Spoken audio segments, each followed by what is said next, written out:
என்கிட்ட அதிகாரமும் கிடையாது, நிதியும் கிடையாது அப்படின்னு வந்து சட்டசபையிலேயே வந்து பிடிஆர் பேசினாரு. ஒரு ஸ்ட்ராங்கான துறை எதிர்பார்க்கிறாருன்னு தான் எல்லாருமே நினைச்சுக்கிட்டு இருந்தோம்.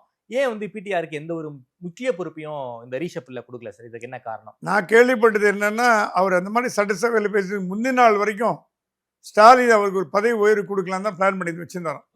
இது ஒரு முக்கியமான திமுக தலைவர் சொன்னார்.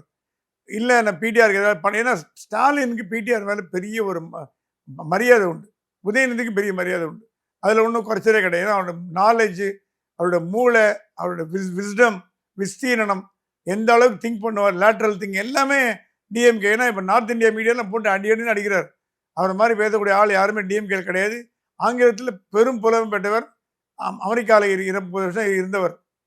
அந்த மாதிரி சட்டசபையில் பேசுறதை கலைஞர் இருந்தால் எப்படி ஃபீல் பண்ணியிருப்பாருன்னா, உடனே அணைச்சி அவரை கூப்பிட்டு உட்கார வச்சு கண்ணை தடையை அவர் மந்திரி ஆக்கிட்டுப்பார். ஸ்டாலின் அப்படி இல்லை. அவர் கலைஞர் வழியில் போல, என்னைய எழுத்து பேசுற நீ பேசுற, என்ன எழுத்தா பேசுற, உனக்கு என்ன நான் கொடுக்குறேன், இன்னைக்கு கொடுக்க முடியாது, என்ன பண்றியா பண்ணிக்கோ.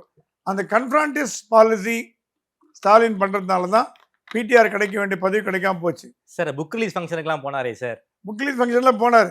ஆனால் எங்கே வைக்கணுமோ அங்கே வைப்பான்னு ஒரு பழமொழி இருக்குல்ல.